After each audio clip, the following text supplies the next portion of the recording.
For the past few months, we've been hearing that the Las Vegas housing market is balanced and not showing any signs of taking off or taking a dive. But there are now some subtle signs they're saying that things could be changing. News 3's Steve Wolford gives us a closer look at the latest housing numbers from June.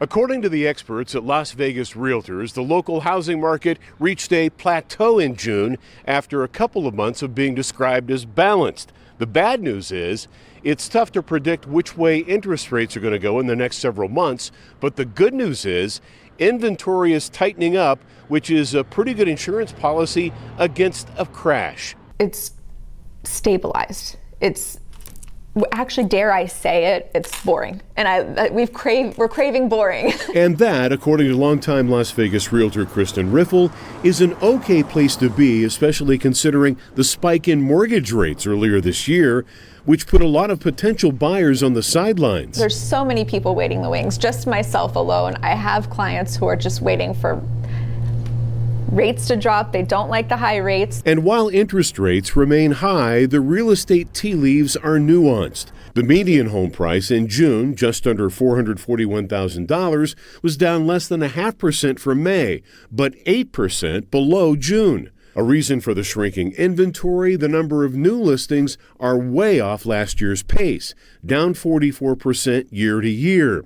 Combined with existing interest rates, some buyers are being nudged toward a new home. The new home builds are still offering all of these incentives, and you're able to get, you're able to negotiate the price down on the house. You're able to get incentives through lowering your rate, which is huge for people right now. We're in a seller's market. That's why you could get, you could list your property and you're going to get multiple offers. And, it's a good time to be a seller. LVR President-elect Mary Perry says that trend showed up in the June report, with 2 out of 3 listed homes being sold within 30 days. And even though investors are still paying cash for 1 out of every 4 homes on the market, Perry says first-time home buyers can still get in the door with the right seller. Lots of times a seller will take that first-time home buyer because they actually want their home to go to someone that lives in the home and gain generational wealth.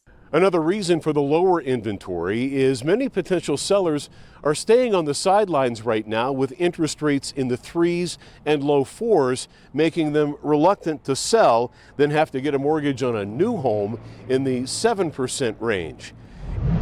Thousands online are speaking out about this one. A dog recently died while in the care of a local daycare and boarding facility. Yeah, the owner claims neglect by the business, Doggy District Silverado, and tonight the business is responding to it. News 3's Kristen Drummond looking deeper into this case from Silverado Ranch.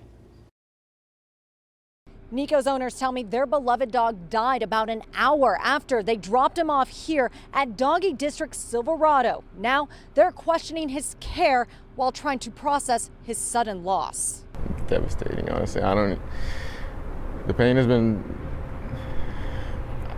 I don't even know how to feel, honestly. Ted Taylor wipes away tears, still trying to cope with the death of Nico, a 2-year-old pocket American bully with more than 177,000 followers on TikTok. Photos and videos document his life, but these memories now painful for Taylor and his fiancée, Daniela Silva. We don't want to think about how our boy suffered for his last minutes of life when we felt like it could have been avoided. The duo deciding to file a police report Monday. They claim neglect by Doggy District Silverado. Silva says they dropped Nico off at this location on June 30th before going out of town to Hawaii for a week. An hour later, though, their worst nightmare came true while going through the TSA line at the airport. They called us, they called him saying that he was unresponsive, that he was turning blue. And why did you decide to still go to Hawaii? Because of the fact that we didn't want to come back and see our boy's limp body. Silva says staff let Nico outside in triple-digit temperatures to use the bathroom on June 30th. Employees later finding Nico unresponsive in his room and then transported him to a vet. They did do an autopsy on our dog. And what were the results of that? He was perfectly healthy, other than when he came in, his body temperature was 106. So that's already heat stroke temperature. I reached out to Doggy District Silverado, the business, emailing me back that Nico was let out, supervised twice for less than 5 minutes each, And employees are trained to respond to emergency situations upon hire, and then refresher training occurs periodically. Doggy District Silverado held refresher training 3 weeks prior to this event.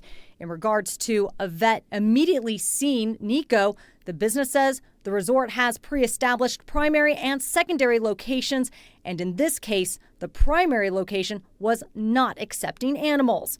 Now, Taylor questions leaving Nico there. They obviously are going to make me have remorse for the rest of my life, thinking about what ifs I could have done. The couple tells me this was their first time ever leaving Nico at a dog boarding facility. Along with filing the police report, they also filed a report with animal control and are now considering legal action. Just click below and subscribe to News 3. You'll get more stories that affect your community.